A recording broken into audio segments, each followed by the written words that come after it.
we are on the same page for both Facebook and for YouTube, because for some reason Facebook starts up right away, but YouTube takes a moment or two before the video really starts when I do the simulcasting. So give me a second, and then I also have to start things up over on Instagram, and we'll get started with this week's episode of Tarot by Hilary Live, okay?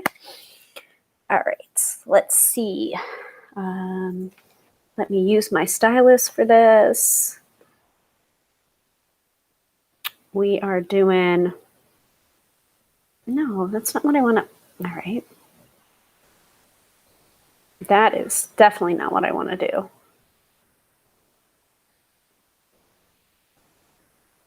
I feel like I always have to figure out Instagram like every single time I open it up. Okay, let's see. Live. Ooh, that is extremely close. Let me see if I can back this up a little bit.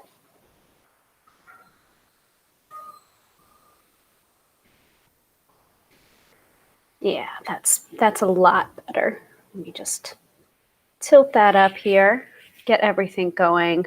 And then I do see that someone has just come in, because I see the little eyeball with one. So at least there's one person viewing. So just drop into the chat where you're tuning in from and who you are and everything. And especially if you're a regular viewer to these episodes, that would be really great to make sure that my tech stuff is working. All right, let us do the live over here. Started up on Insta. We are talking about tarot and dreams tonight.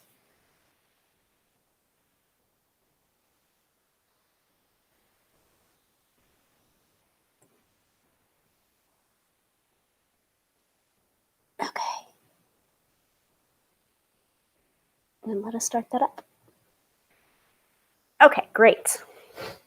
All right, so we've got the Instagram going. We've got the Facebook going.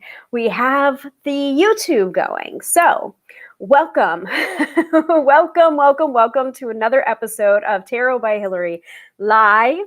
I am your hostess with the mostest, Hilary of tarotbyhilary.com, professional tarot reader, demystifying the mystical and putting you in touch with the most beautiful of gifts, your own intuition. Because yes, my friend, do not argue with me. You have intuition. I believe everybody has intuition. So this is a weekly show that happens every Friday night at 6:30 p.m. Eastern Standard Time. And we talk about different tarot, metaphysical, divination, witchy, occults, new age topics, depending on what you guys want to learn. And I always try and bring it back to the tarot, since I am a professional tarot reader. So this week's episode, by popular demand, we talked about the schedule last week and what we're going to be learning about this month, the month of March. And tonight's episode is about tarot and dreams. So it is a very special, intuitively based episode. And I do want to, yeah, it's woo-woo, Dina, exactly. So Dina's checking in. Hi, Hilary, YouTube is good. And emphasis on the woo-woo this week, yes. And Katie is here as well. So I'm just displaying that for our Facebook and YouTube viewers. Sorry, Instagrammers, I can't get that, I can't show the fun things that I usually show on Facebook and YouTube, because I just don't have the technology. Maybe one of these days I'll be able to simulcast to all three places out of one application. But until then, you have the kind of rough, bare bones version over on Instagram, but you're still going to get that information. So I think that's the important stuff. Though I can always, I believe, upload some of these episodes separately. So if that's something that interests you guys, I'll look into it for the next couple of ones that we do. But then you won't be here live, though. So that's the, cost analysis, pros and cons of that. So anyway, let me bring up my agenda here. It's been another crazy day. It's been another crazy week, actually. So much so that, yes, I have my trusty seltzer here. So, hydration is very important when we talk about different metaphysical topics, right? But, sometimes you got to have a beer at the end of a tough work week. So that's what I'm doing. This is the Steve Austin's Broken Skull IPA in conjunction or, in cooperation with El Segundo Brewing Company.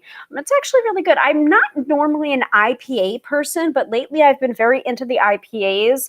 As long as they're not too hoppy, I like them. So it's still hydration. Okay.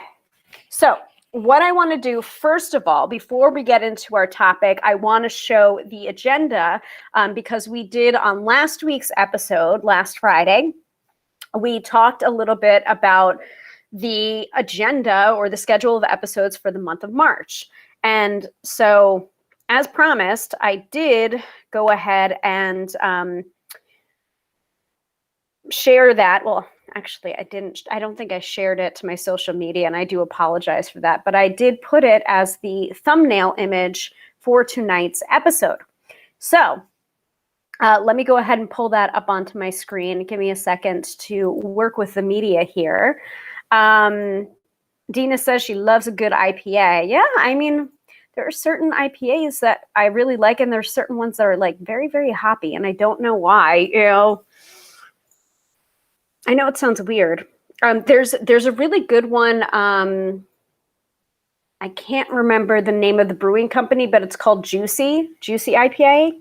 Very delicious. So let me see. Schedule. Okay. Rolling with the technology live. Got it. All right. So here we have the schedule of episodes, and I do want to go ahead and display Dina's comment about loving a good IPA. I agree with you. And we have a new viewer here, Lillian. So welcome to the broadcast, Lillian. Nice to see you. Welcome.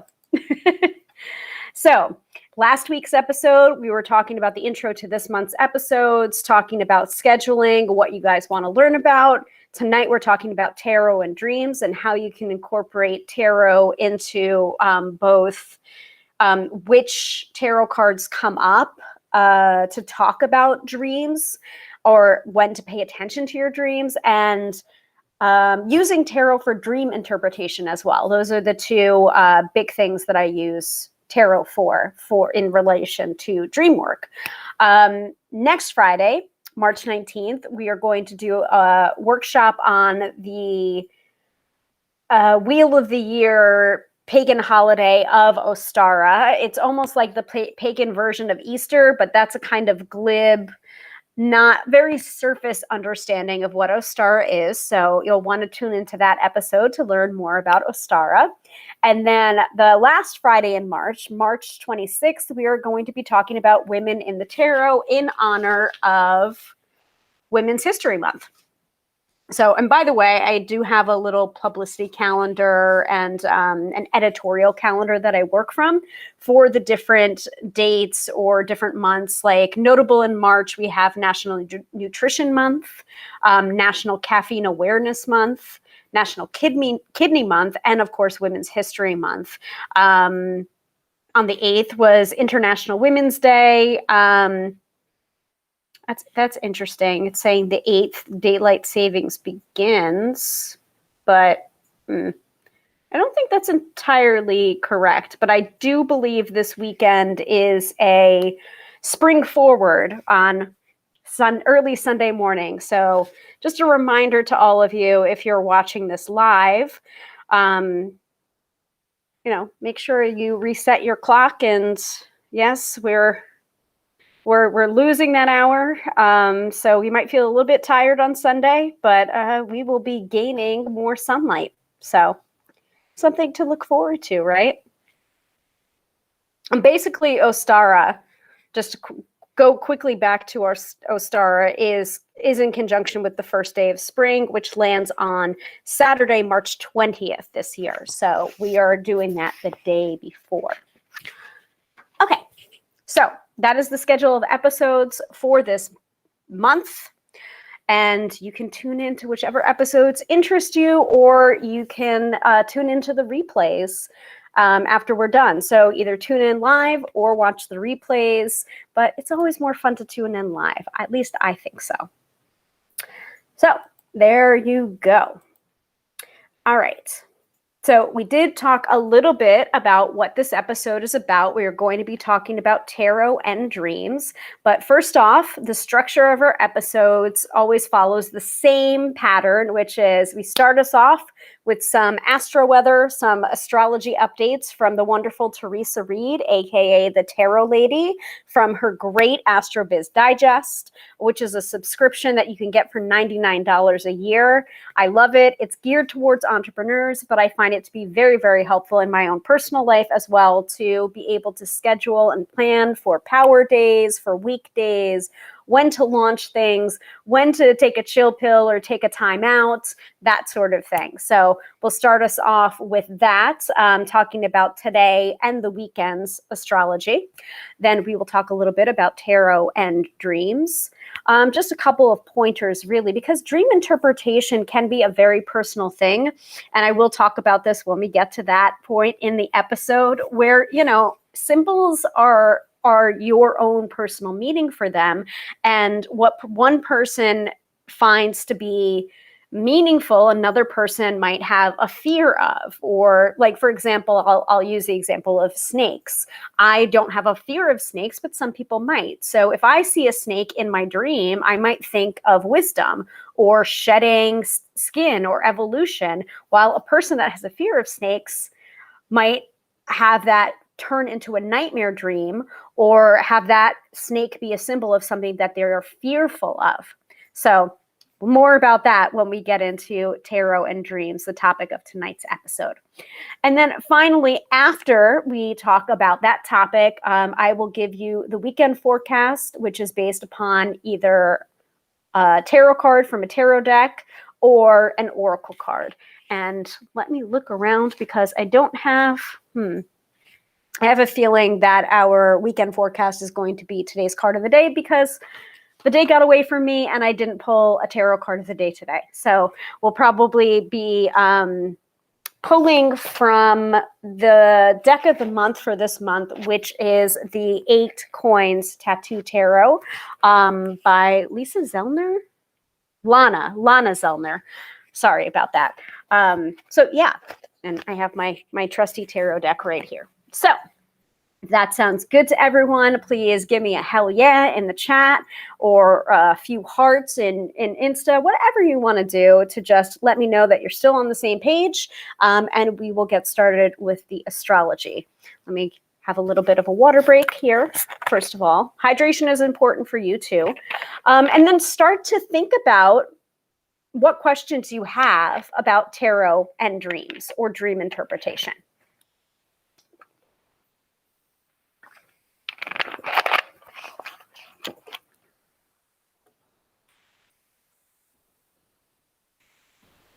And I'm going to move my IPA from over here to over here so I don't accidentally knock it over in the course of me teaching.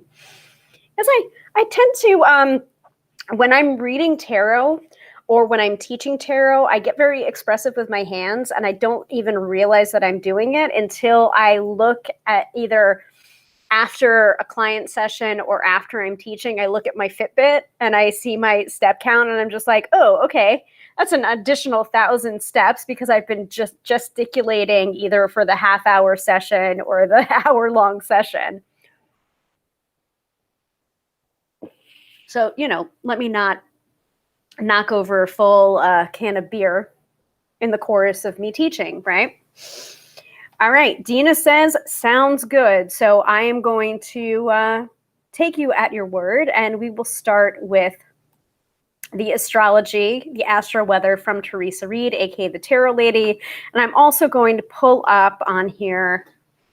Oh, hold on one second here. I also am going to pull up the image for the Astro Biz Digest, and hopefully when I do that, that'll propagate the live link for you to purchase your own subscription to the Astro Biz Digest if you so choose.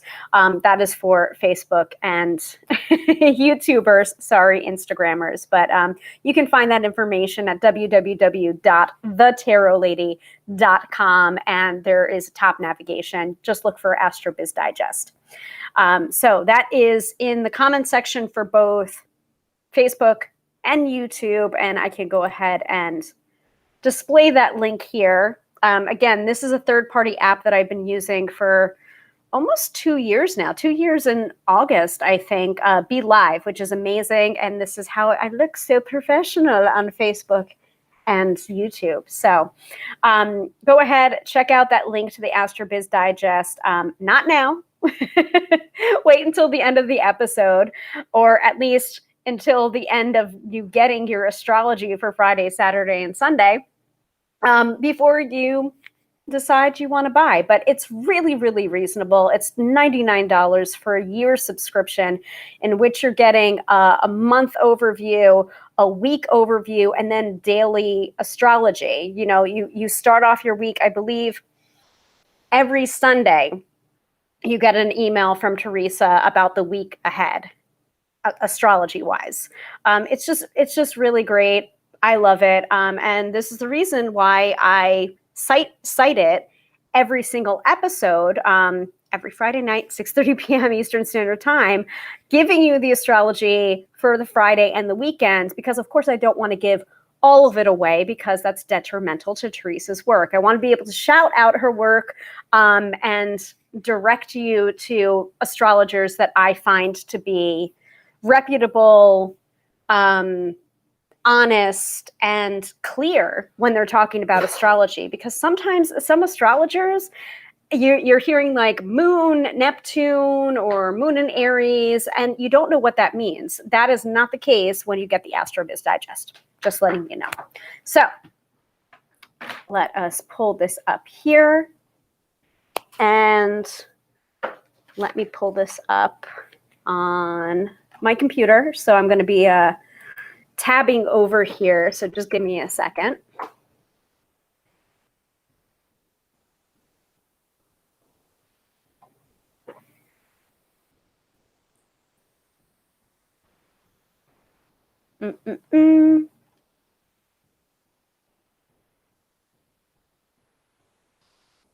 All right, Astro Biz Digest weekly forecast for March 8th to the 14th, 2021. And just a quick update for you. So we are mostly, like, the big astrological news for this weekend is new moon in Pisces tomorrow. So again, we're recording this live Friday, March 12th. We have a new moon in Pisces tomorrow at 5:21 a.m. Eastern Standard Time. And it's a perfect portal for fresh creative inspiration. So with it comes the urge to start something new, plant seeds, prepare the ground for growth. Circle this day in the calendar and set intentions around imagination and creativity. Listen for your muse. She's beginning to sing her song most beautifully. Intuition is high, emotions are heightened, and we all have the feels. Watch out for your feelings, and that your feelings don't get in the way of what needs to be done. Ground and center as much as possible if you wish to avoid that. New moons say we can all begin to hope again. So that is the big astrology for this weekend, first off. Now let's get into specifics. So today, Friday, March 12th. Friday is relatively quiet astrologically. This could be a fantastic day for creative works. Intuition is queen, so trust your business vibes, even if you don't have all the facts. At 10:29 p.m. Eastern Standard Time, the moon is conjunct Venus, an ideal time for client care or romance. My bets are on the love stuff. Take the night off to canoodle with your honey. Plus, if you're single, maybe an online mingle. Today is a power day for Pisces and a weak day for Virgo. So we're already feeling the good new vibes from the new moon in Pisces because it is happening tomorrow morning at 5:21 a.m. So it's already in the air, folks. So Saturday and Sunday. Saturday's new moon in Pisces arrives at 5:21 a.m. A fantastic morning for setting intentions around your creative ventures. And also everything that I said before. The moon will sextile with Pluto at 11:38 a.m. Eastern Standard Time, perfect for power moves and bold, creative PR campaigns. However, it's also void, so move mindfully. Once the moon enters Aries at 6:44 p.m., the energy is electric. This moon loves taking the lead or taking risks. If you are ready to blaze a new trail, this weekend is lit. At 11:08 p.m., Venus will be conjunct Neptune, a lovely aspect for high art or heavy romance. Ahem. Sunday revs all the engines when the moon sextiles Mars at 7:28 a.m. Get up early, excuse me. Get up early and use this day for sales, bold moves, and launches. It's divine for starting anything new. Go forth and conquer the hell out of it. The moon's Saturn sextile at 2:58 p.m., again, Eastern Standard Time, would be most excellent for serious business communication.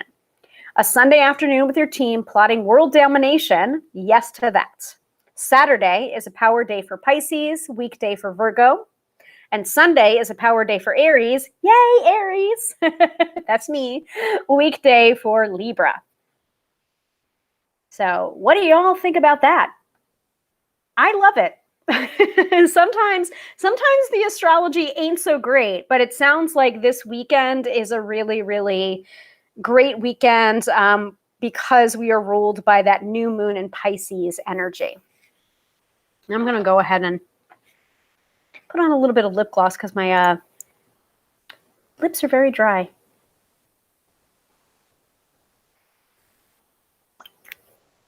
Didn't have time to do my makeup for tonight's episode. Didn't have time to do much of anything before tonight's episode. So if anyone wants to revisit not just Friday, Saturday, and Sunday, because we just did that.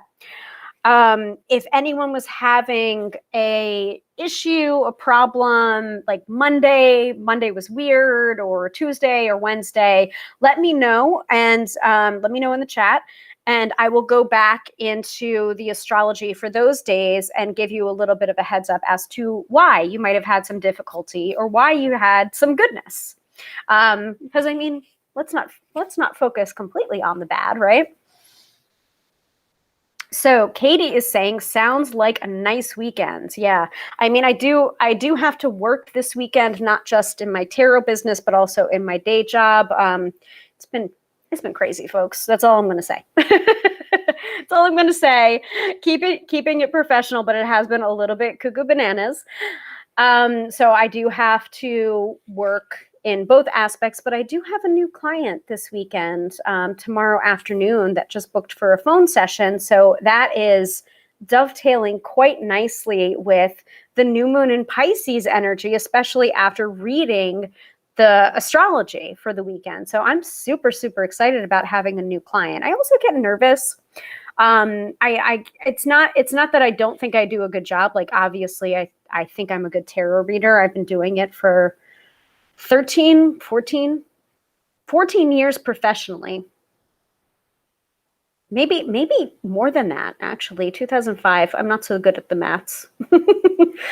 So, but I've been reading professionally for a number of years, so I know I'm a good tarot reader, but I still have these like first date kind of butterfly jitters whenever I work with a new client. So, and I take it as a good thing, not necessarily a bad thing. I think if I don't look forward or don't get a little bit jittery or nervous, then I'm probably should retire from tarot readings. So, so anyone want to look at the astrology for any other days of the week before we move into tonight's episode about tarot and dreams? I'm not going to say that it's a quick episode. Because every time I say that it's going to be a quick episode, it ends up being like a marathon session. So I'm like I'm trying not to set us up for failure here, or set us up for a marathon session by not saying that it's going to be a quick episode. It's going to be whatever it needs to be, right?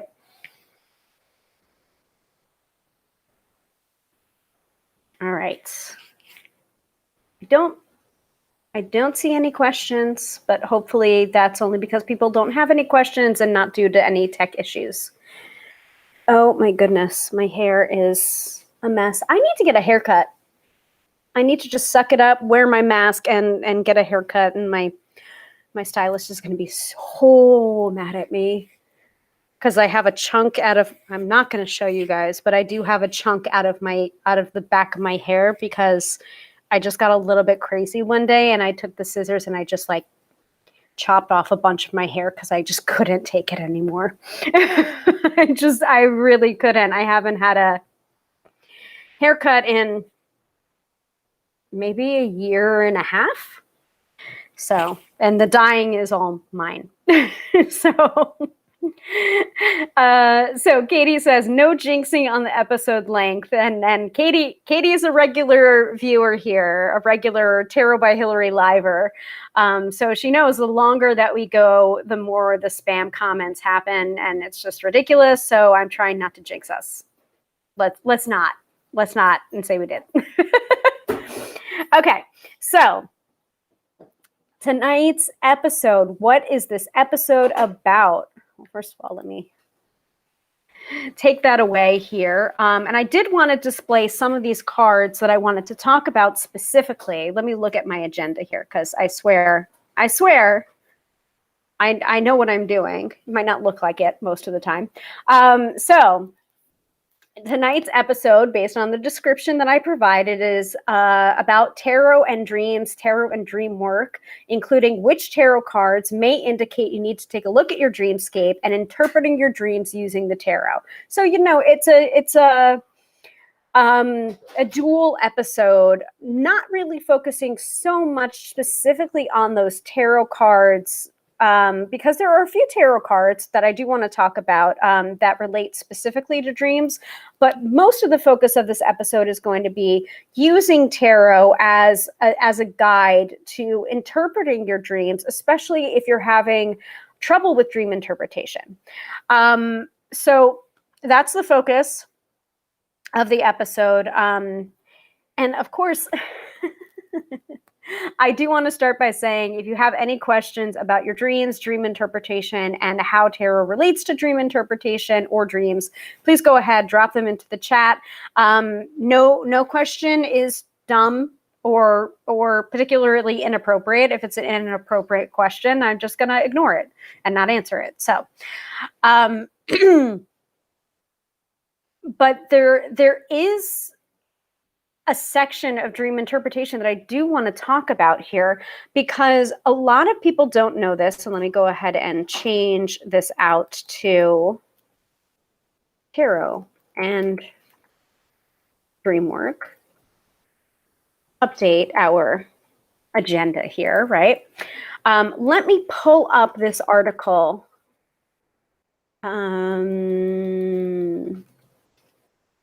I think it's under dreams. No, it's not.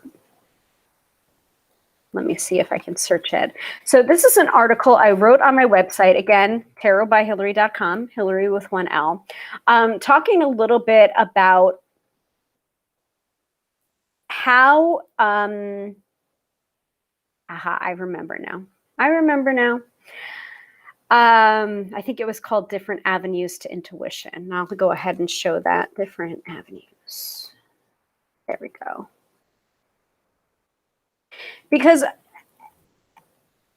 tarot is a tool, primarily. It is paper. It is pictures and stories on cards. And primarily, tarot is a tool to access the intuition that you already have. And sometimes it can be a catalyst to really opening up yourself to trusting your intuition, getting more intuitive hits. And so I wrote this episode. Well, I mean, I did write this episode, but I wrote this article that I'm referring to because dreams and dream interpretation was actually my gateway into learning about my intuition and trusting my intuition. Tarot was not my first love or my first intuitive tool. It was dreams and dream interpretation, which is the reason why I wanted to talk about this. And also it was requested by popular demand, especially since we are in the new moon in Pisces energy. We talked specifically about that last week when we were scheduling the episodes for this month, and especially the episode for this week, Tarot and Dreamwork. It's a great time to pay attention to your intuition. Intuition is heightened with the new moon in Pisces. And it's a great time to pay attention to your dreams, especially if your dreams have that feeling of precognition or destiny or fate or karma. And sometimes there are dreams that are wish fulfillment dreams, of course, where, you know, we have our celebrity crush, you know, on a beach somewhere, sipping margaritas and looking into our celebrity crush's eyes longingly. Obviously, that's probably not a precognitive dream, folks. It's a wish fulfillment dream, which is a completely different thing. Hi, Mystic Rose. Welcome to the episode. So what I want to emphasize here is you feel the difference. You feel the difference between a wish fulfillment dream or, oh, that was a nice dream. I'm going to go back to sleep now. And a dream that possibly can be precognitive in nature, as in predicting the future. And a dream that you're figuring things out. And it's your subconscious knocking on the doors of your consciousness and saying, hey, I think you need to pay attention to this. Or, hey, you may be feeling betrayed or not know the reason why. Or you may be having a dream about your best friend stabbing you in the back, literally, in order to show you through the symbols of your dream that you're worried about your best friend metaphorically stabbing you in the back. So if that makes sense to everyone, please go ahead and note it in the comments section. Let me know what you're thinking here. And I will provide the link to this article in a little bit. But I did want to read a little bit from this to let you know about how my intuition worked for me first and foremost before I got into using a tool like the tarot to access my intuition a little bit more, or shall we say on purpose instead of by accident. All right, let me see here. And I'm going to go ahead and grab some more of my seltzer. Oh, wow. Okay. So from Instagram Live, guys, wherever you're tuning in from. So Mystic Rose Co. says, so I had a dream where I said to myself, it's okay to love myself. A beautiful healing dream. How wonderful is that? So not only so thank you so much for sharing that. That's great. And it's a great example of a different kind of dream. So we're still talking about dream interpretation and how you can use tarot to interpret your dreams if you might be confused. But it doesn't seem like you needed interpretation for that because you knew what it was about and you knew that it was almost your dream was a way of healing or a form of healing. And tarot can be that too. And I'm seeing like a flood of hearts, so I know that it's you. So thank you. That's a great example of another kind of dream. I mean, we have anxiety dreams. We have dreams about our subconscious fears or desires.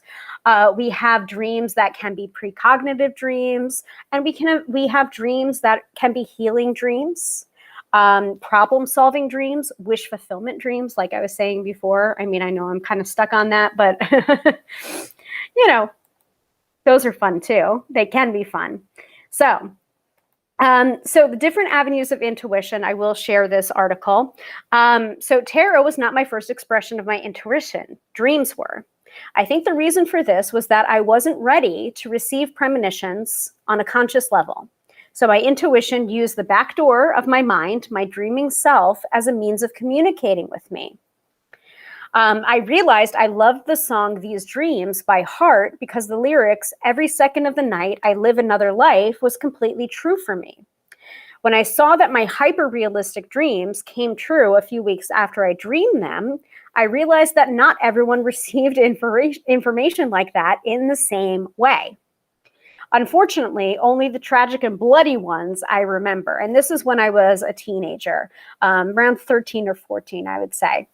I remember dreaming about a roller coaster derailing and killing everyone. And this was in my dream. This is not what actually happened. Like bloody dream. I still have memories about this one. Fortunately, my dream would blow things spectacularly out of proportion, so that reality was always much less extreme than the dream that I would have. For that particular example, 2 weeks after that dream, people were trapped on a roller coaster for hours, long enough that it was reported nationally on the news. I'm glad reality didn't follow my dreams to the bloody conclusion.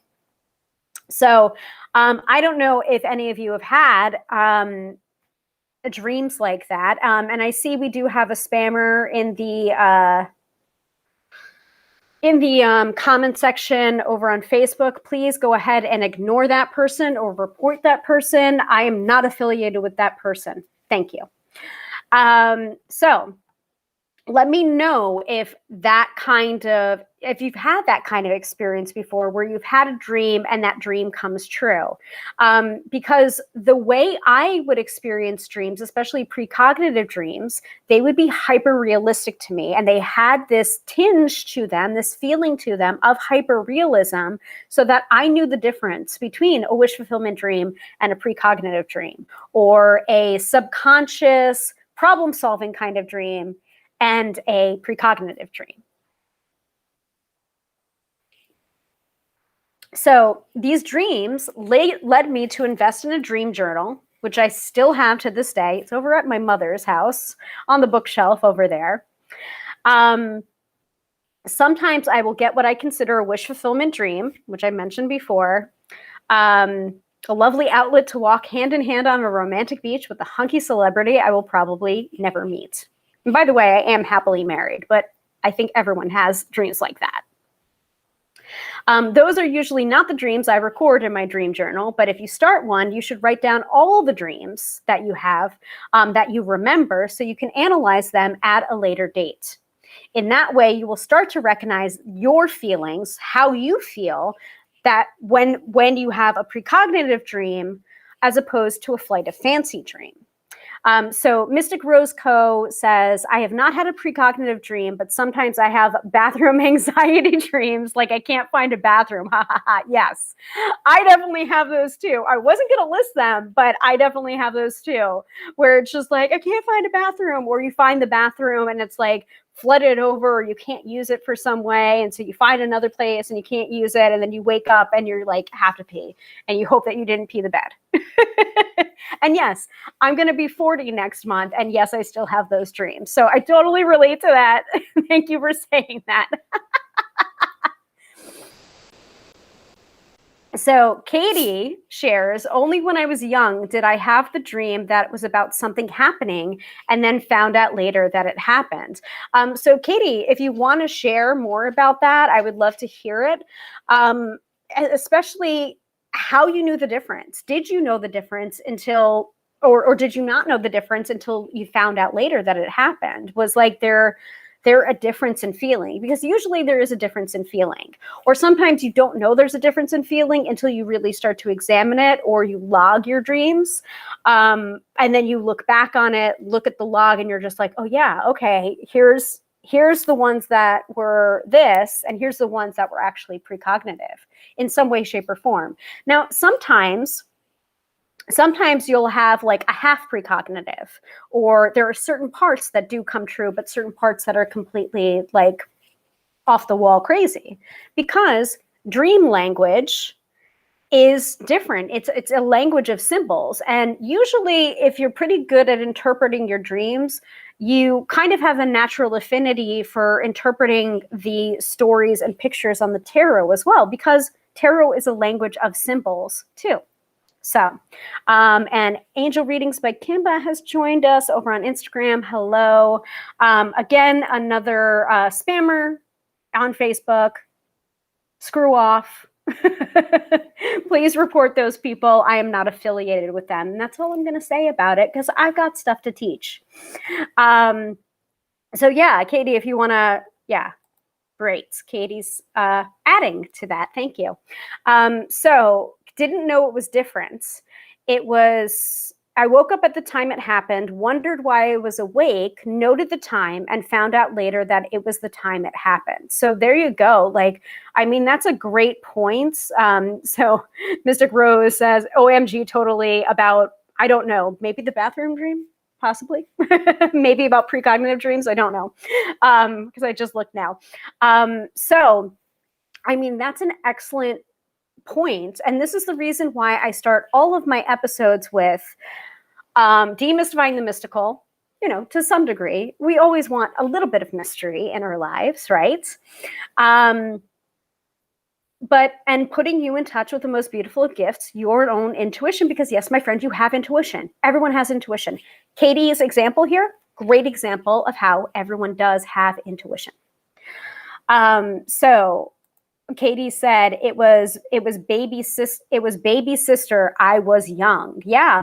And again, that's another thing about intuition. I feel like we know what we know when we're younger, and then we start to get this skepticism when we get older. We start to be told you can't possibly know that. So we start to really think that.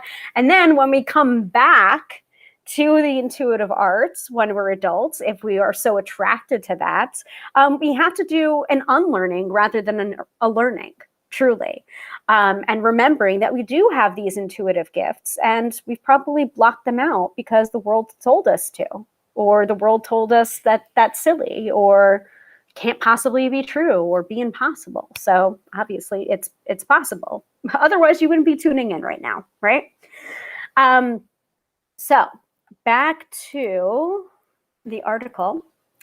So this I want to bring up, you know, using tarot, using Dreamwork, you want to start to record your dreams and have a dream journal. Now I know people like huff and moan and are just like, oh, I don't want to keep a dream journal. Da, da, da. Well, you don't have to keep a dream journal. I just think that it's a great tool, again, along with the tarot, a great tool to use to have at your bedside, and write a few things right when you wake up, or type a few things if you're a quicker typer than handwriter, so that you don't forget, because you will forget. You will forget. Trust me, you'll forget. Write it down right away as you remember, because the dream will fade the longer you put it off and don't write it down. So all of this dream work that I was doing as a teenager, and the dream journal that I kept, led me towards researching ESP, psychic phenomena, psi phenomena, devouring book after book at the library on paranormal subjects. Somewhere in that time period, when I did start reading tarot, and I also started to hear people's thoughts as clear as day, as if they were thinking loudly, quote unquote. And it's a phrase my now husband is extremely familiar with me saying. I'm just like, you're thinking loudly, honey, because I'll pick up on it. I try not to. I really try not to with him. So I would often answer questions asked that were never asked out loud, or turn my head and ask people to repeat something only to find out that they never spoke anything verbally. So I feel very strongly that me focusing on my dreams and dream interpretation, and then starting to focus on and research ESP, psychophenomenon, and working with the tarot, started to open myself up to more intuition, including clairaudience, which is, or mind reading, but more to the point, clairaudience, I would say. I'm a very wordy person, so my kind of telepathy sounds like someone actually spoke. Sometimes I can get whole phrases, and sometimes I will do that in tarot readings still, where I will I will ask my client, like, or I will use exact phrases that my client was just like, I was just saying this to my best friend yesterday. Like, how'd you do that? That's just how my intuition works. And I was getting that before I even really touched the tarot. So at first it was hard to block out, but now for ethics' sake and for my husband's sanity, I don't try and prod around in anyone's brains. I don't do it on purpose. Basically, my point in sharing this article with you, not just about dreams, is that there are many ways to access your intuition. If tarot doesn't work for you, maybe dream interpretation will work for you. If dream interpretation doesn't work for you, maybe another divination tool like crystal scrying or I Ching or runes. So mine started hollering at me in my dreams, which people get surprised by because I am primarily a tarot reader now, but that's not how it started. So I didn't start out reading tarot, but I ended up reading tarot. And now extrasensory information still comes at me from different sources outside of the tarot. So in the end, find what works for you. So I will share that article at the end of this episode, but basically you got the gist of it about Dreamwork. So Mystic Rose says, OMG, clairaudience is interesting. I feel like that's developing in me more and more. Yes. Yeah.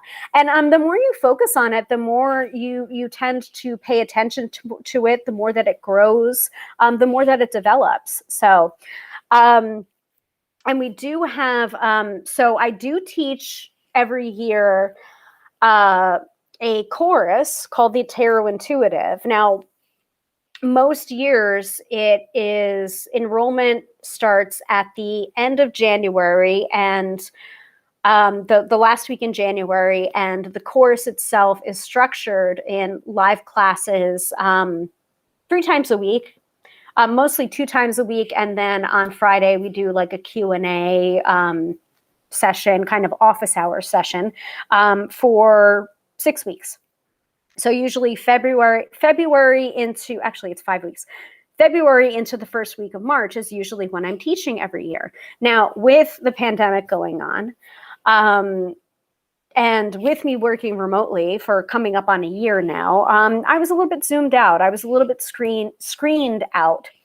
So I have moved back this year's Tarot Intuitive class or chorus, probably into late spring, early summer. But if you do want information about that, I can totally share the link for you, which is the splash page from last year's cohort. And we do talk about the clairs because I think it's a really great module to learn about. And we do talk about the structure of the tarot, of course, but then the second module, the second week, we're talking about the clairs because that's around when people are using the tarot and they start to get information outside of the tarot readings, and it can really freak them out. Now, that's something that happened to me when I started doing a lot of tarot readings all at the same time or all at once, like doing, 3, 4, 5 readings a week.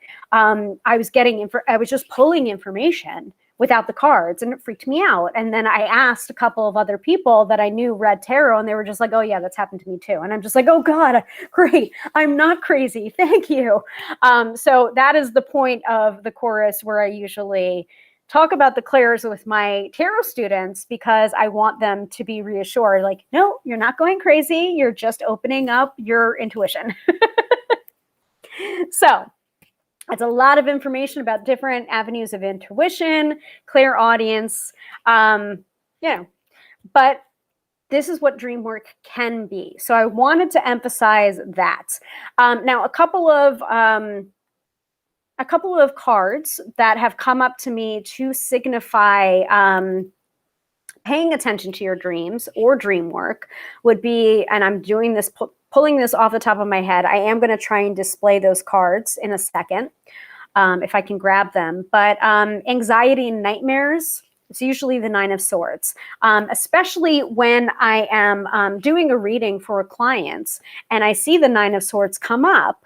And it depends also in the positional reading. Like if I'm reading with the spread, I'm going to look at where this 9 of Swords is coming up position-wise to give further information. But if I'm doing a Celtic cross, for example, and the Nine of Swords comes up as the 1, 2, 3, 4, as the fourth card, which is the base of the Celtic cross, I usually interpret that positional meaning as subconscious and dreams that filter into waking life. That's the positional meaning that I use for that card, card number 4, in the Celtic cross. Now, if the Nine of Swords comes up there, that is a huge flag for me. And I will usually talk to the client and be like, what's going on with your dream life? Because it's like you are so anxious that it's just like you're not having a restful night's sleep.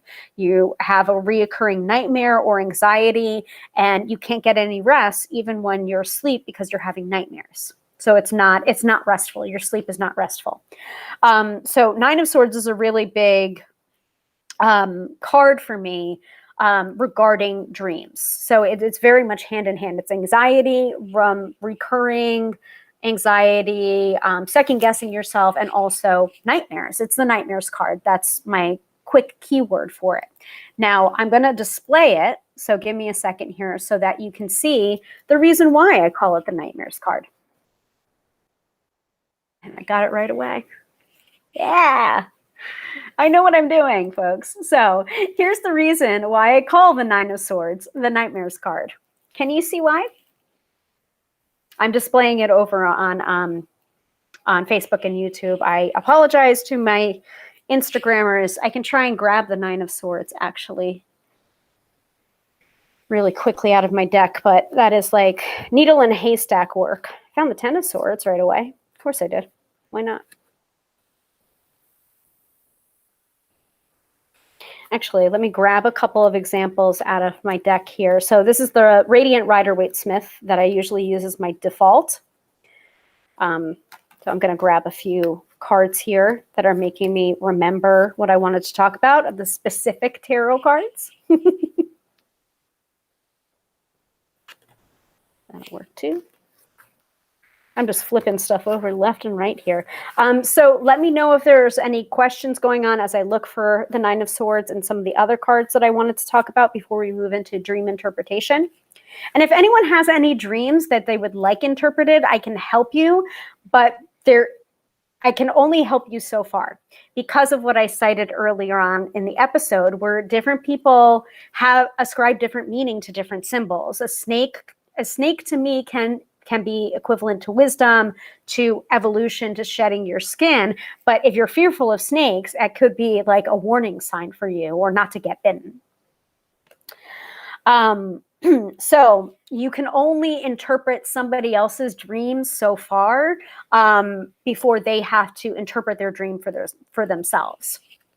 And actually, this is something that I do quite a bit with my mom. Which is really nice. It didn't really happen as much when I was younger, but now that I'm an adult, and of course my family knows that I'm a tarot reader, I have done readings for them before. Sometimes it can be difficult because it's like family. I don't know. It can be strange reading for your family. I read better for strangers, honestly, because then I'm just solely reading the cards and not trying to use my logical mind to draw conclusions, you know.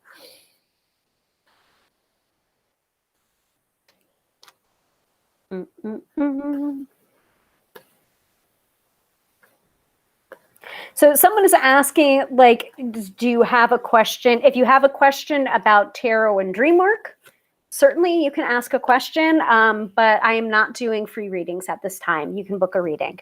www.tarotbyhilary.com. You can feel free to book a session with me. Please and thank you. Or you can stay tuned to the end of the episode where I do a weekend forecast for the collective. So, I just grabbed a card to speak to Mystic Rose's comment from earlier about that healing dream. I just grabbed the star. That would be a good one. Of course, you know, Murphy's Law, this is going to be the last one I find. It's going to be at the very bottom.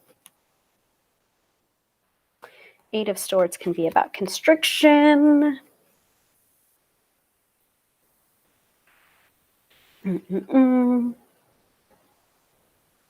Oh, okay. I mean, I'll try to I'll try to handle that question, because that is a general question. It's not necessarily a question for the tarot, but it's about the tarot. So I'll try and feel that. And if any of you regular viewers want to help field this question from Radiantly Beautiful, I would love to hear your responses. So the question is, how do you know if a tarot reading is true? In short, I akin it to feeling. And this is the same response that I give for mediumship readings as well. Now, I don't believe that I'm really a natural medium. I have gotten messages from the dead before, which I have delivered to people, usually in context of a tarot reading. But I do have friends of mine that I refer because they are mediums. And when you have a session with a real medium, you feel it. You feel the truth of it, or you feel that connection with the other side, or you feel that connection with your loved one that's passed. I think it's akin to that, but for tarot. And sometimes the reading isn't true, but some of the more powerful readings that I've had for the tarot is like, I'll prove you wrong, tarot. Ultimately, tarot is about pattern recognition. And like sometimes you'll have that flash of precognition, but most of the time it's just like, this is the current pattern. Based on the current pattern, this is the most likely outcome. So that's how I usually read tarot. Yes, there is a bit of precognition and fortune telling going on sometimes, but most of the time it's about pattern recognition. And I do have an article about what do I do if my tarot reading didn't come true? That is available on my website. And I can drop it into the chat a little bit later on, because we're focused on tarot and Dreamwork right now. But thank you for asking that. And I would love to hear what other people have to say about it. So Mystic Rose says, I killed a bird in a cage once in a dream. I wonder what that was about. I love animals. I'm a vegetarian. Okay, so Mystic Rose, if I do have your permission, when we move into dream interpretation, I might pull a few cards on that and use that as an example, if I do have your permission. Really, really quickly, think about what the significance of the symbol bird is to you, what the significance of the symbol cage is to you, especially a bird in a cage. And then you killed that bird in the cage. Well, were you killing that bird? Like, what was the feeling that you had when you killed that bird? Was it because you were helping that bird to become free? Was it an act of compassion or mercy? So think about that a little bit as you're interpreting your dreams, because, you know, sometimes you do it with the motivation, but it's like the feeling that goes along with the symbols, not just the symbol itself. So, and you're saying, of course, so maybe we'll pull a couple of cards about that. So Katie says, snakes has reminded me that when I did dream of them, and it was a symbolic dream, I ended up having to read a dream dictionary and then thinking what my emotions were feeling in the dream. So that's exactly a great example of what I was just describing when I was talking to Mystic Rose Co. about the killing the bird in the cage. What's the feeling? Because it's not just the symbol, which can maybe dissuade you from interpreting dreams at all. But, you know, I really do think it is the feeling that goes along with it, for dream interpretation, for tarot as well. Thank you for bringing up that excellent general question about the tarot. So yeah. And also, I do want to note here, yeah, there are a bunch of dream dictionaries out there, but there's also a ton of books giving you interpretations about the tarot too. But that can never tell you, those kind of keyword books or dream dictionaries or tarot dictionaries can never tell you or make that personal connection yourself. And to me, in dream interpretation, in tarot, it's all about that personal connection. That's really when you start to make those connections, your tarot readings or your dream interpretation can go from good to great. Because I do believe there's a science to tarot reading, but there is also an artistic element to tarot reading as well. Not everyone reads the same way as others. We just don't. And actually, plug for the Card Slingers Coast to Coast podcast, of which I am a co-host, along with Melissa Sanova and Jamie Elford. We just dropped an episode, another Major Arcana card episode about the Hermit Card. And we also do honor Stuart Kaplan, who passed away. Gosh, I think it was last week or maybe 2 weeks ago, who is like the founding member of US Games, who really brought tarot into the mainstream. And so, of course, we're honoring him with that episode and acknowledging him in that episode. But an upcoming episode of the podcast is we're going to be, and we are soliciting questions right now, so that we can show how do we do this and compare and contrast our reading styles based on the same question. So we're all three of us, all the co-hosts are going to be taking, and it's going to be probably a 3-part episode, one for each of us to give our tarot readings for that particular question, so that everyone, all of our listeners, can see the differences between our reading styles, what's similar, what's different, and here are different intuitive tarot interpretations and voices. So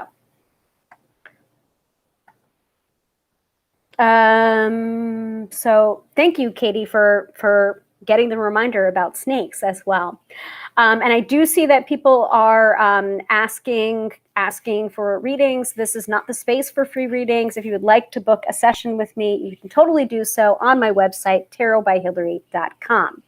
Let's get back to tarot and dream work, because I still haven't found the 9 of Swords. Maybe I'm missing the 9 of Swords. I don't think I am, though. So Mystic Rose Co says, good point. The emotional aspect of the dream interpretation, the symbols surrounding that dream, I felt very guilty and horrified. So that might be pointing to you towards guilt and horrified. Like what were you struggling with at that time? What were you feeling guilty about? What were you horrified by? Doesn't necessarily mean that you were guilty about something personal. It could have been that you were feeling guilty or horrified by the state of the world, or how people were acting in a certain instance. So sometimes, I don't think a lot of people talk about this when we talk about dream interpretation, but when we are in our dream state, we are accessing the collective unconscious. So you could be picking up on things that maybe had nothing to do with you, or had to do with somebody else in your life.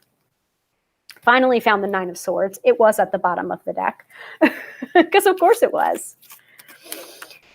Okay.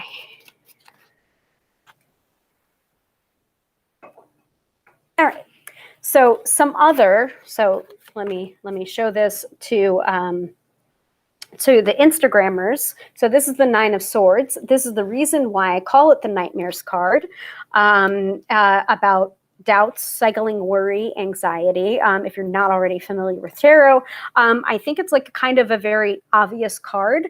However, was it Katie or Dina? Yes, Dina. Dina says before, the blanket is very soothing, though. Yeah, you've got something that I didn't notice before, Dina, because I'm usually focused on the person like this and not so much the blanket. So, at least they have a blanket, right? Like, there is this kind of contrast in this card between the anxiety that they're feeling, but also the comfy bed, and the cozy covers, like there's still stuff to be grateful for, to be thankful for.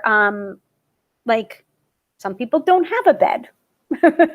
Some people wake up and from a dream state and they're out on the street because they don't have a home or a bed or a comfy, cozy blanket. So, so remember that tarot was also a language of symbology as well. And many different symbols make up that one tarot card. So you've got the 9 swords, you've got the bed, but there's like a scene on underneath the bed here. you know, almost like embossed or carved or wooden carving into the bed frame. And then you've got the cozy patchwork blanket full of roses and stitching as well. So Dina's looking on the bright side.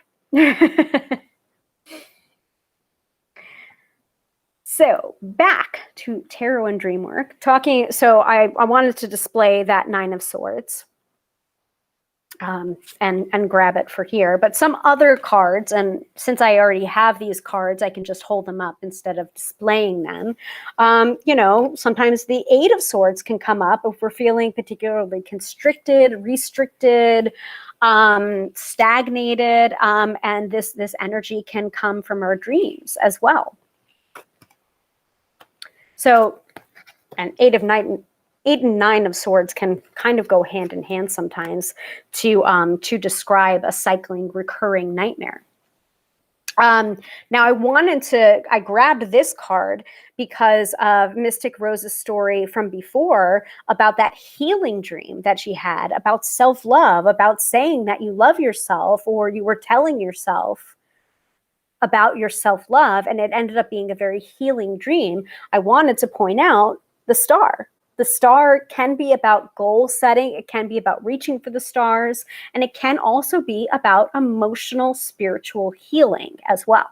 So as soon as I saw the star card while I was flipping through the tarot deck, face up, I thought of that and I grabbed it out when you mentioned that story. So, and I saw the flood of hearts there. Thank you very much. We also have the moon card. The moon card is a card that I really believe is connected to our dream selves. It's also ruled by the moon, of course, the lunar energies, the nighttime energies. And the rough, quick interpretation of the moon card is about sometimes secrets being revealed. It can be about fear as well, can be about intuition.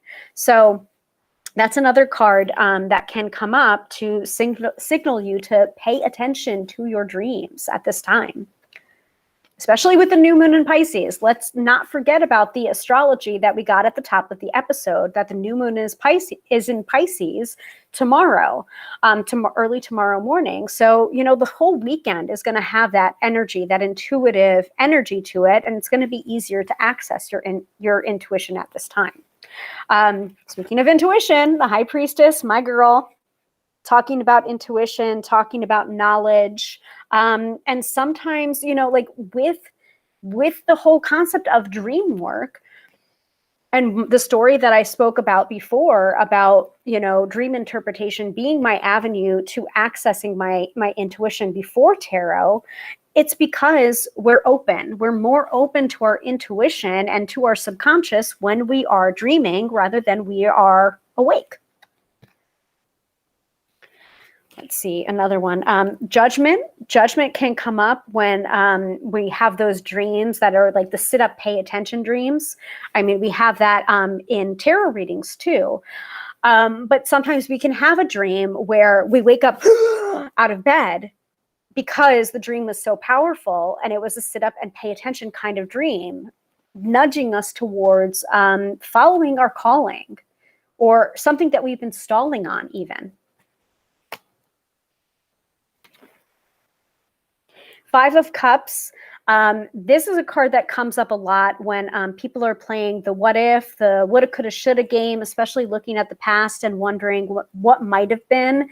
Can be a mourning previous relationships card, but can also be just mourning the past and being upset, like, why didn't things turn out the way that I wanted them to? So this card can come up in those type of readings, but they can also come up in those type of dreams that you have where you're thinking about a past lover or an ex or a childhood friend even.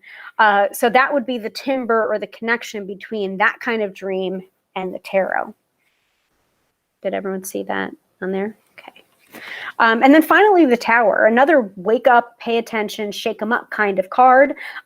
This kind of card to me, especially when talking about dream interpretation, can be those cards either recommending lucid dreaming to be able to break yourself of a recurring dream, having that shake them up kind of aspect to it. I don't know if Dina is referring to this one or this one as the walk of shame.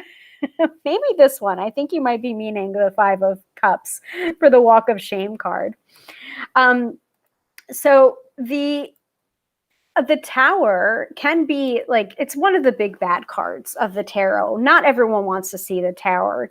There is one person that I know that is a tarot reader that has learned to work with the Tower energy, and she happens to have a tattoo of the Tower card. So I was just like, oh wow, you're brave to have that, because I do have a tarot tattoo of the High Priestess. And then, of course, I was getting intuitive information from everywhere, because it's just like, it's like a landing signal or a sign to the universe. And again, we have another spammer. Please ignore and or report. I am not affiliated with them. Thank you.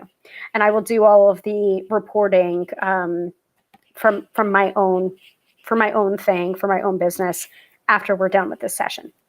So the Tower card, in regards to dream interpretation, can be a shake it up kind of moment, can be that signal to look into lucid dreaming, to be able to confront your fears, especially those dreams where like you're being chased by a monster and it keeps on happening night after night after night.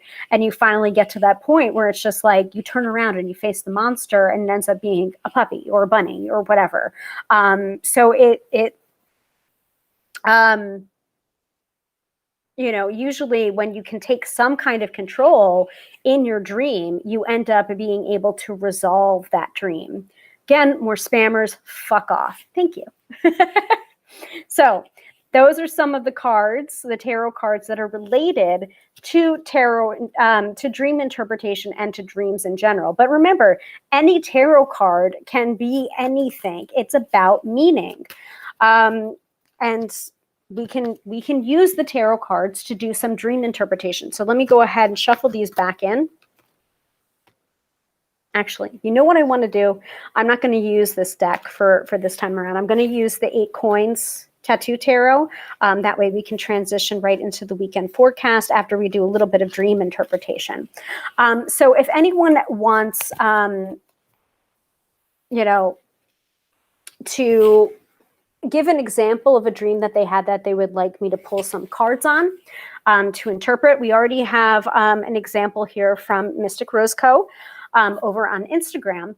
But if you have any other dream interpretation examples, go ahead and put it in the comment section. This is not the time for a freebie reading. This is a time to actually, you know, apply some of this knowledge that we've been talking about into the tarot, using it as a teaching tool, basically. Sorry, I have to plug in my computer here, plug in my power cord so that we don't lose power here. So I'm gonna take a sip.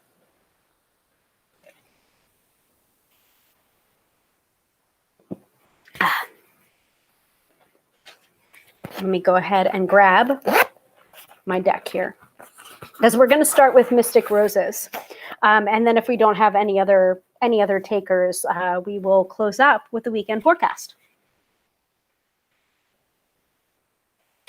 And I did want to address, because I did address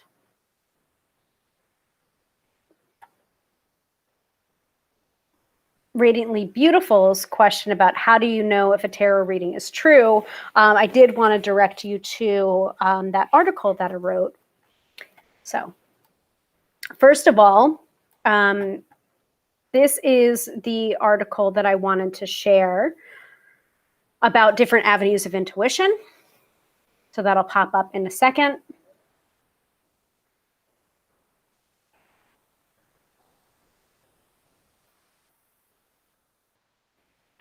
So you have that in both places, wherever you're tuning in from. So it's just tarotbyhilary.com. Different Avenues of Intuition is the name of the article. And then the other one I wanted to direct you to is, why didn't my reading come true? It's a little bit of a different question than the question that you asked, like, how do you know if a tarot reading is true, which I did try to answer briefly. But some of the contents of this article may help you in understanding that question that you asked. How do you know that a tarot reading is true?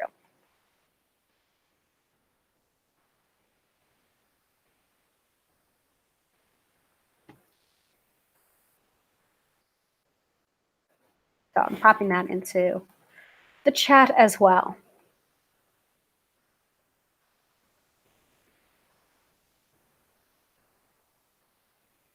And I do want to mention here, especially about that whole, how do I know if my tarot reading is true?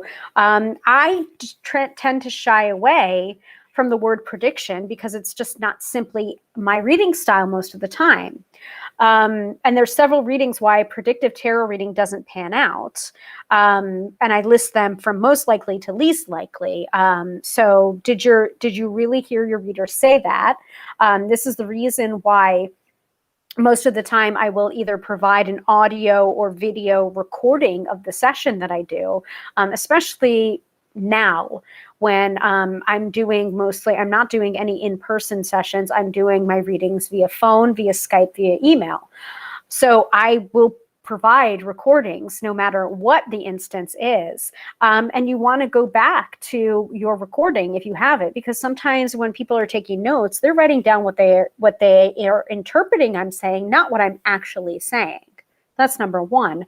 Did you do the work involved to make said outcome happen? Or you mitigated or changed the circumstances so the future has changed?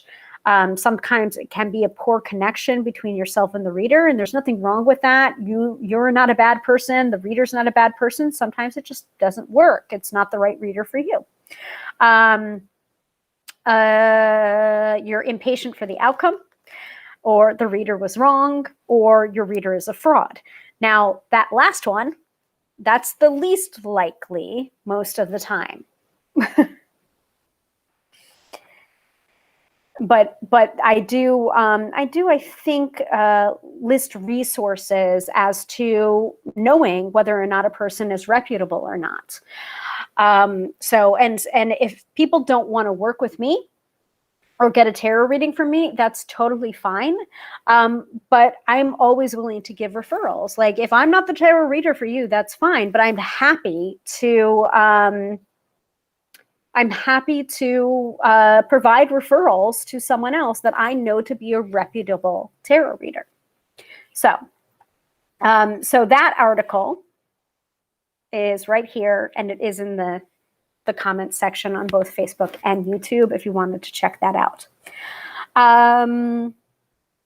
So Katie asks, if you have a dream and you can't make sense of the symbolism, maybe it isn't symbolism.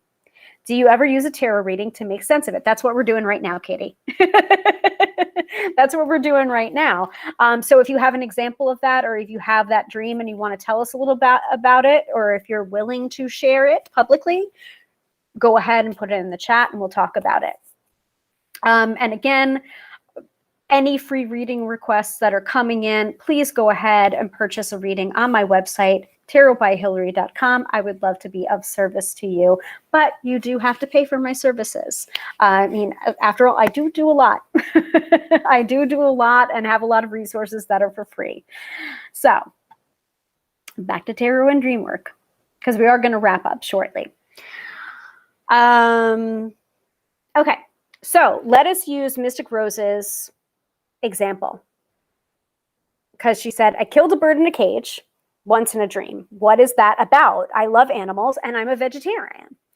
And I did talk about the feelings, and then it was a good point. The emotional aspect, I felt very guilty and horrified. So we talked a little bit about that without the cards. So let's look at the cards and see if we can provide any other confirmation or any other information about a dream, especially a dream that you might not be able to make sense of.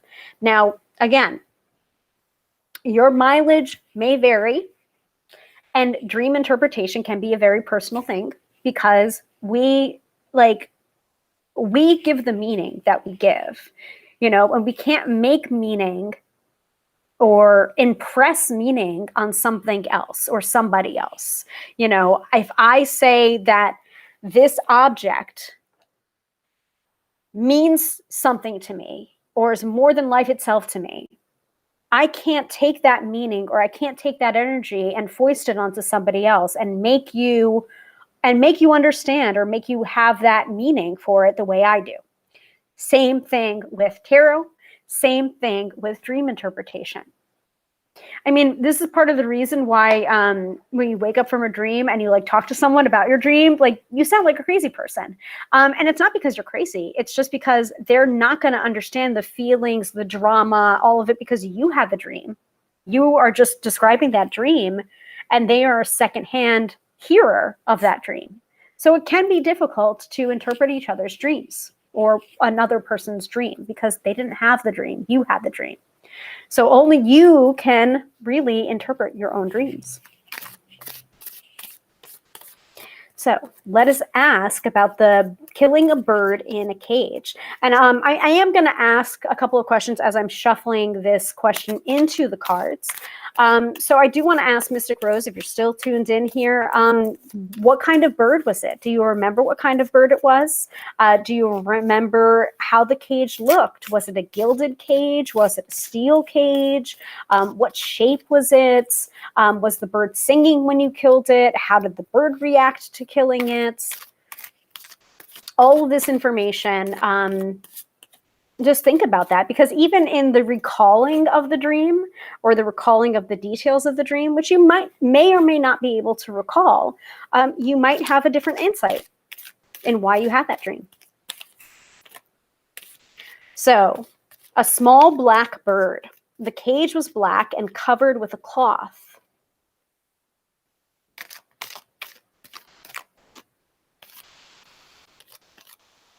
I just pushed it down and flattened it like a magician.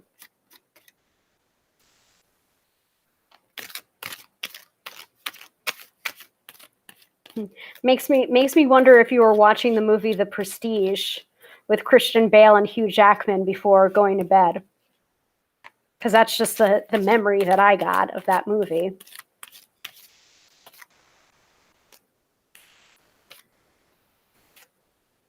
No spoilers, by the way. Do not put spoilers about The Prestige if no one's seen if someone hasn't seen The Prestige. Don't want to give it away.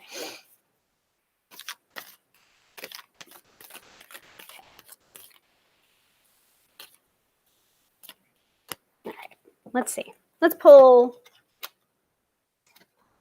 a couple of cards here. Interesting.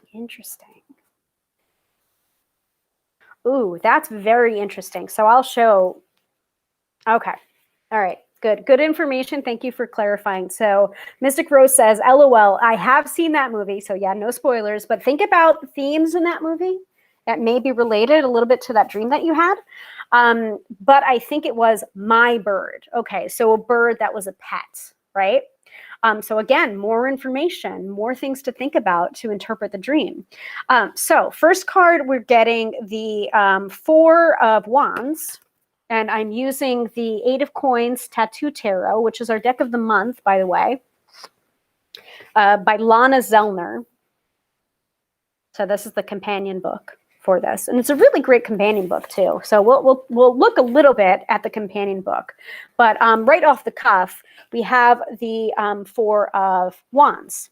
Now the Four of Wands can be, especially in the Rider-Waite-Smith deck, it's usually a card where it's a couple and they have their hands raised high under this kind of wedding chuppah, and the foundation of that is Four Wands. And it's usually a card of celebration and gatherings and happiness, really. But this artistic depiction of the Four of Wands is a little bit different, and it's almost about beauty and appreciating beauty. So interesting, because I'm assuming most birds in cages, they're beautiful.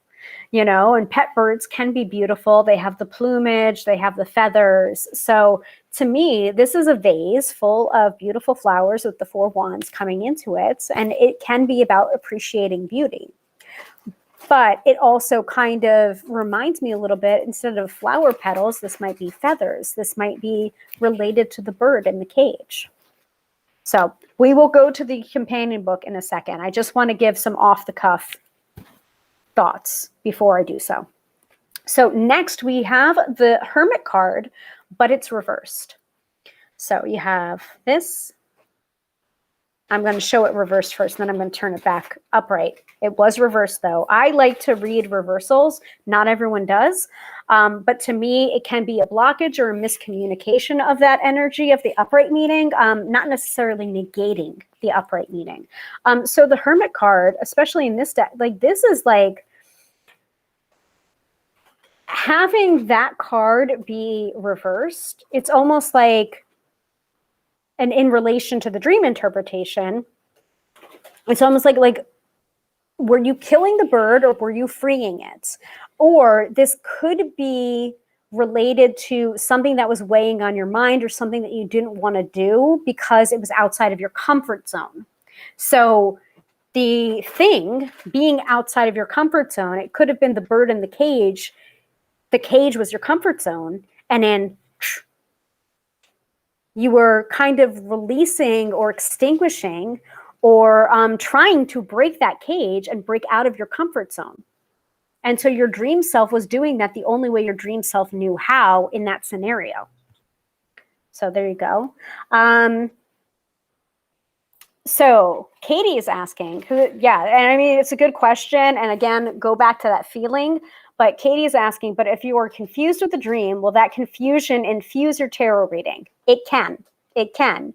And sometimes you do want the help of a tarot reader, or you do want the help of a friend to kind of like maybe pull the cards for you so they're not really ingesting that confusion or taking that confusion into the reading, because you have this kind of buffer of the person. That's not you. Or should you use the tarot to enable you to ask more questions? Yeah, that second one. Asking more questions, getting deeper. Like clarity questions. I have found my energy, RE dream, being confused, then tarot reading is a mess. Right. So sometimes, like, remember this work, like, you kind of want to get to an objective state really before you do a tarot reading. And this is the reason why some tarot readers go to other tarot readers. Sometimes there are certain topics that we get confused by, that we're too close to, that we can't get objective, no matter how hard we try. So we go to another tarot reader that we know, like, trust, and we will book a session with them. And I've done it before. To my 2 co-hosts, we've all read for each other. The Card Slingers Coast to Coast podcast, we've all pulled cards for each other and read for each other before, because we trust each other to do it and to do it objectively. Again, that meaning, that closeness, that energy, that dream interpretation, it's all kind of muddled up together. Sometimes you do need that objectivity. And sometimes you can't get it by doing your cards alone. Now, there are definitely different ways and techniques to be able to get objective. I highly recommend Courtney Weber's book, Tarot for One, and I think it's The Art of Reading for Yourself is the subtitle to it. And actually, I am featured in one of the chapters in that book about missing cards from the spread and what that can mean. But that is a really, really excellent resource if you want to read tarot for yourself, to find different ways to read objectively for yourself. And one of the quick tips that I have about reading for yourself, whether it's dream interpretation or not, is read for a client that happens to have the same name as you. It's not you. It's not you. It's someone that happens to have the same name as you.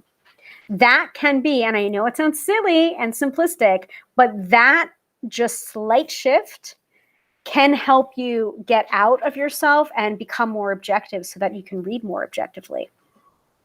It's worked for me. This is the reason why I mention it. I usually will not mention any tips or tricks that I haven't already used myself and that aren't useful for me. Like, I only give the tips and tricks that I find to be useful. Your mileage may vary. Good question.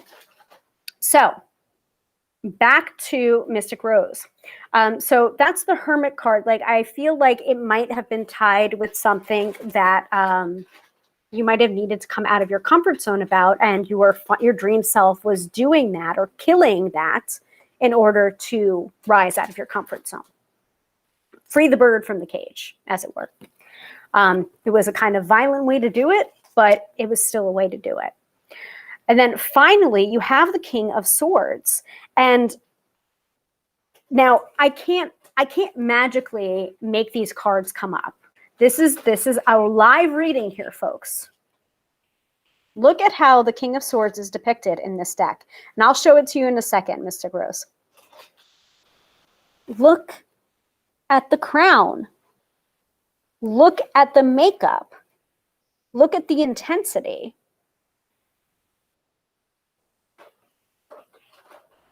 Now this is startling to me, really, because you were talking about a black bird, and in other depictions of the King of Swords don't have a feather crown. He is not made up in this black kind of mask-like makeup. This is not how the King of Swords is depicted in the regular Radiant Rider-Waite-Smith deck. It's just not. So this is the part of the reason why I love tarot, and when I am intuitively guided to use a different deck than the norm, the symbology in that deck is usually exactly what that tarot client needs to know or needs to see. Yes, Dina's adding on to the Hermit. I'll pull that up in a second. So Mystic Rose, are you still with us, and can you see that? Like, I'm getting real close here on the like extreme close up and the intensity there. So I'm just struck by that, the plumage, which is not usually present in the regular King of Swords. So King of Swords is about cutting through. So yep, she's like, do you believe that? Like, this is the reason why I love tarot. This is the reason why I do what I do. You can't make this shit up. So this intensity here, the King of Swords is about someone who cuts through, and it's the truth, the truth, the truth. And apparently, and Dean is also saying Mystic Rose has strong king energy. King doesn't have to be, it doesn't have to be masculine. It doesn't have to be feminine. It's about the King of Swords is mastery of the sword suit. And the King of Swords is all about the truth, cutting through lies, cutting through bullshit, like doing what is necessary as well. It can be another interpretation. So, and this is your final outcome card for that dream interpretation of the killing the bird. So I don't know if this particular dream interpretation helped you, but I think it's given you a lot of stuff to think about and take away from. So this is the reason why I wanted to cover this episode with tarot and with Dreamwork, and how you can use tarot to not necessarily interpret your dreams, but perhaps understand them or get a little bit deeper into them. So hi, Zuri. Welcome to the broadcast. Oh, awesome. Okay. That works too. Mystic Rose says, this is really strange. I feel like this is about my gender identity. Thank you so much. Awesome. Awesome. I think we helped someone today. Also, Dina is chiming in over from YouTube. Just to add on to the Hermit's. The Hermit's light is like a cage, but it has a light inside.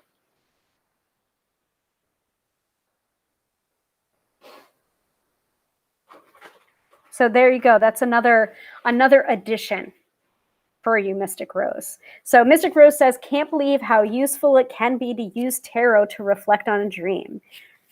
I think I've done my job tonight, folks. Wonderful. And I'm so glad you tuned in tonight, too. It was meant to be, right? And Zuri says, yeah, Hilary, cut through that bullshit. Yeah. Oh, sorry. Holding up the wrong card there. So I think that's a really powerful, great example of how you can use tarot to interpret, to deepen, to understand your dreaming life. So I'm going to pull these 3 cards out of the deck, and we're going to go for the rest of the deck for the weekend forecast. But does anyone have any remaining questions about tarot and Dreamwork before we move on to the weekend forecast and wrapping up this episode? Dina's saying, wow. Yeah. Wow is right. And I really want to illustrate how different the King of Swords in the Radiant Rider-Waite-Smith deck is, which is basically the traditional US Games Rider-Waite-Smith, but it's a more watercolored, toned down version of the, like, kind of the garish colors that you would see in the Rider-Waite-Smith deck. So I'm going to look. I've just found the Queen of Swords. Of course I did. Let's see. So Zuri says, Hilary's lives are always filled with juicy nuggets of wisdom, worth tuning in live every single time. Thank you so much, Zuri. I'm glad you made it. Even if you were late, you can still watch the replay. All right, let me see. I really want to show you the side-by-side here. And this is part of the reason why I have, okay, it's an excuse, but it's a good excuse. This is the reason why I have so many tarot decks. So Dina says, very cool, right? Right? I thought so. And there's the Hermit card. There's the Hermit card in, hold on. So do a side-by-side here.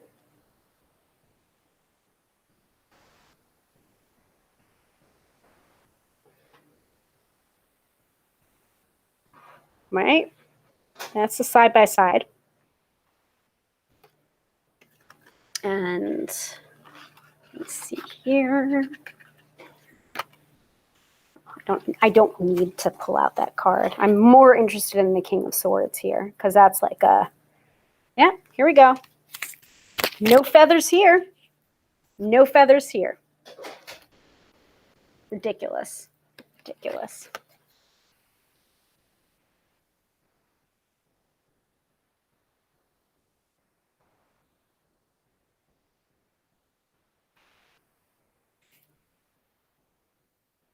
And there you go. That's a side-by-side of the King of Swords from both the Radiant Rider-Waite-Smith and the 8 Coins Tattoo Tarot. Nuts. Nuts. All right. See, this is the reason why I said I'm not going to promise that it's going to be a short episode, because we got juicy. We got juicy in there. All right. Okay. Are we ready for the weekend forecast? Is there any remaining questions that we have about tarot and Dreamwork and what you can use? And also, I think I've covered tarot and dream interpretation before on a previous episode. Obviously, there's going to be different examples, and I will say different things on that episode. But let me go ahead and look for it and see if I can do that.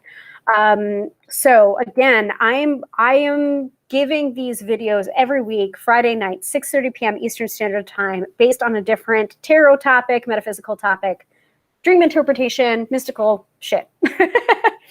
So I have playlists of the workshops available on both Facebook and on YouTube. I have that to a certain degree over on Instagram, but I mean, I think it's better if you just go to my YouTube channel.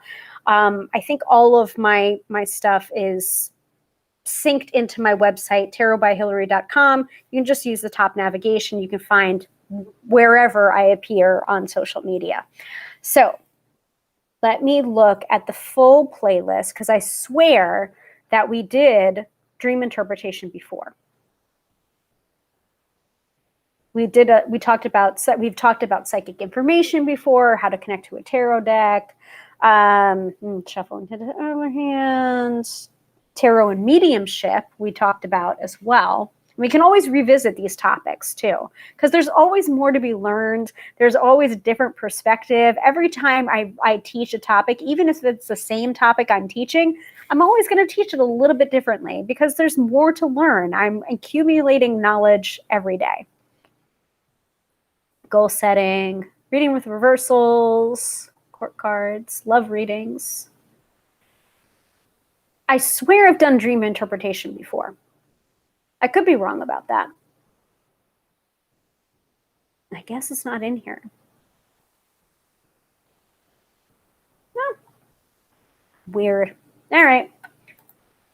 Guess not. I guess it's the first time I've been doing this, but I remember I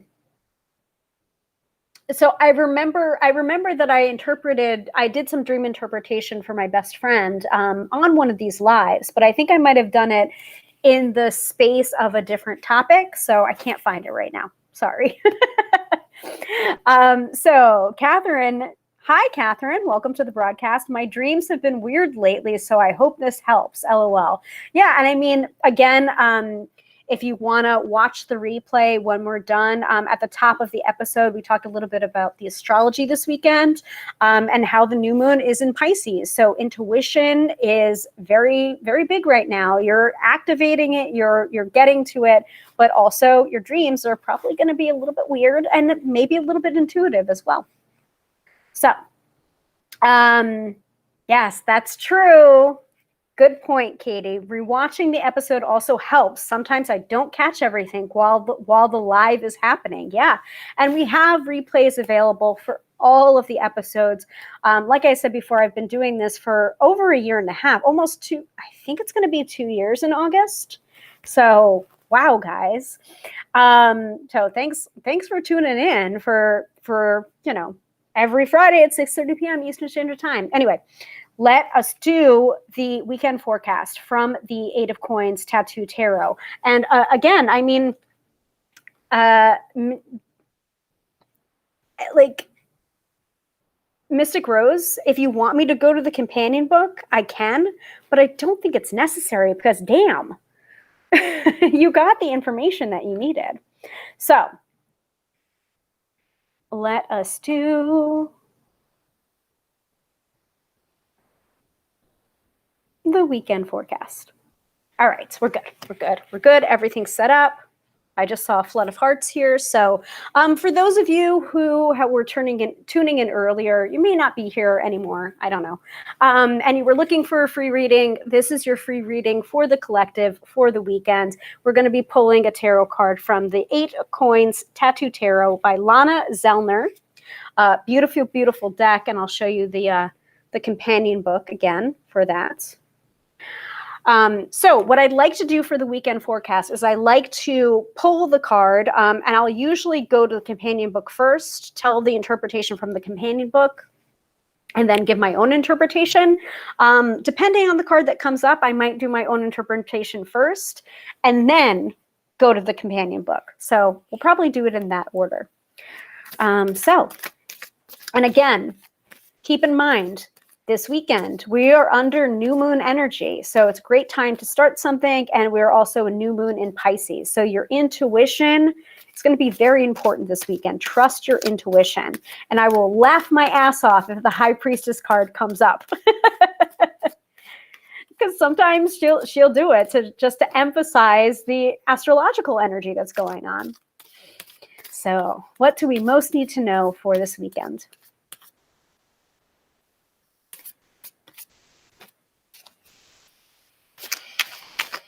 The cardstock on this deck is really great too. It's not flimsy and it's not too hard to work with either. So I love that. Oh boy. Okay. I can't tell which card this is. I think it might be the Five of Pentacles.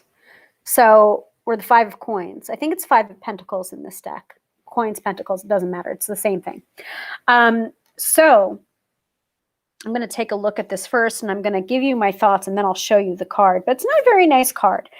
So I think this is more of a warning to us to like be careful about our spending this weekend. Remember to that not everything glitters is gold, that, you know, sometimes we have to feel our feelings and not, you know, buy our way out of our feelings or eat our way out of our feelings. And we also cannot put other people's needs above our own this weekend. We have to take care of ourselves. And here's the reason why I'm saying it. And we'll probably get a different interpretation when we go to the companion book, and I'll do that in a second. But here is our card for the weekend. And I'll show it to Instagram in a second. Actually, I'll pull it back here so you guys can all see it. Get a little closer for here. So notice the five coins at the top of the church sanctuary. It looks like a mega church there, actually. You see the crying woman, and you see the palm open and her bleeding. So it's like kind of a very, very visceral, like lightning, clouds overhead. It's like not a very nice card. And, you know, the 5 of coins is not a very nice card. I'll put it over here too. But this is like almost to the extreme. It's kind of a tower-y looking 5 of coins because it's got that lightning bolts in there, you know? So that's my quick interpretation before we go to the companion book. Like watch your spending this weekend. You don't have to spend everything. And I would really take caution. You may have an unexpected bill that comes up that you didn't account for. So really like budget yourself, look at your budget tomorrow, make sure you're all right. And watch out for your spending this weekend. You also, there is this kind of emotional element to the 5 of coins going on because the 5 of coins is about the body and grounding and the earth element, as well as being a monetary career-based card as well. So you want to take care of yourself. You want to make sure that you're taking care of yourself and that you're not completely bleeding yourself dry. Note there with the blood drops for other people. Got to take care of yourself. Oh yeah, and Dina is always up on our astrology. She knows way more about astrology than I do. I just play an astrologer on TV. I'm not an astrologer. I'm a tarot reader. There's a difference. So Dina mentions it is the dark moon. It's a dark moon card pick because we are in the dark moon right now prior to the new moon. It's new moon, 5:21 a.m. Eastern Standard Time tomorrow morning. So we're in the dark moon energy right now. So yeah, take care of yourself. Go in, you know. Yeah. Spending before I get the stimmy or the stimulus. Okay. That's what Dina says. All right. Okay, so let's go to the companion book for what Lana has to say about this card that she created, or her depiction of the 5 of Pentacles. I really do love this companion book. I've talked about companion books before and how wonderful a resource they can be, especially if the artist is the person that wrote or created this tarot deck. It's wonderful to understand because sometimes they'll put that in their interpretation, why they chose to interpret this card in this way, especially when it deviates from traditional interpretations or traditional artistic interpretations of that tarot card. So, yes, it is the 5 of Pentacles. We have a beautiful full color image as well. So I'll try to, yes, oh boy. I'm sorry, Dina. Dina says that tarot deck is growing on me. It's a wonderful deck. And I believe it's through, yep, this is also a US Game Systems deck. So you can get this deck through US Games. All right. Okay. So the 5 of Pentacles speaks of feeling helpless, hurt, sick, rejected. It is a sad reminder that hard times visit us all and often feel overwhelming. Conversely, the Five of Pentacles comes as a reminder that help is often closer than we think. A forlorn young woman walks alone, trapped in a violent thunderstorm. Her hand is wounded and tears pour down her cheek. She is clearly suffering, but a golden church stands luminous only a few feet away. A warm bed and a helping hand are undoubtedly inside. All she has to do is look up from her hood and she will find the relief that she needs. Things may feel helpless right now, but through the dark clouds and thunderstorms you're feeling trapped within, hope is likely closer than you think. And that is kind of a standard interpretation of the Five of Pentacles card, no matter what the deck. Dry your tears and open your eyes to the helping hand you need. As much as you may feel let down, it's never okay to wallow in your sadness. Don't lose hope. So, I mean, I think I quasi disagree with that last statement, because it's just like, feel your feelings, but it's almost like try and set a time limit on them so that it doesn't go from feeling sadness to wallowing, because it so easily can. So that is the companion book's interpretation of the Five of Pentacles. And we do want to remember, like, most of the time when the Five of Pentacles comes up, especially with my tarot clients, if they're asking about money problems or career concerns, but mostly about financial problems, and this card comes up, they're just like, it's like their worst fears realized. And I usually kind of give them this, like, calm down, it's okay. Normally when this card comes up, it's usually never as bad as we make it out to be. It is a warning card. It can be a warning card, but we usually can make mountains out of molehills and really get ourselves frantic in our state about money and finances. And then it usually turns out not to be as bad as we think it is. So keep that in mind. So that is your weekend forecast for this weekend, the Five of Pentacles from the 8 Coins Tattoo Tarot by Lana Zellner. So, and bad dreams too. Way to bring it back to this week's topic, Dina. Bad dreams card too. All right, that is it for tonight's episode of Tarot by Hilary Live. I thank you all so much for watching. And I do want to give you a reminder that these episodes happen every Friday night at 6:30 p.m. Eastern Standard Time, and we are talking about different metaphysical topics. I'll give you a quick reminder about what we are talking about next week. We are talking about the holiday of Ostara in anticipation for the first day of spring that happens on Saturday, the 20th, so next weekend. And then the Friday after that, the last Friday in March, we're going to be talking about women in the tarot. So, I have a book here about dream interpretation using the tarot. That is food for thought, Dina. Good note. Okay, so let me hide that. So I really hope, so Mystic Rose is saying thank you over on Instagram. You're welcome so much, Mystic Rose. I'm so glad I was able to help you tonight.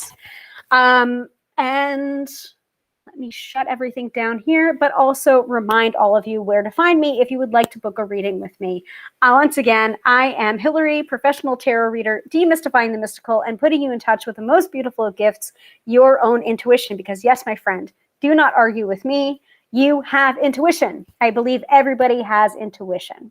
So if I don't see you beforehand, have a wonderful weekend. Enjoy the new moon in Pisces energy. Watch your spending this weekend. It's probably not as bad as you think it's going to be. And I will see you again next Friday at 6:30 p.m. Eastern Standard Time, where we're talking about Ostara. Have a wonderful night. See you next time. Let me do my outro stuff for my YouTube friends. Let's see. No. Yes.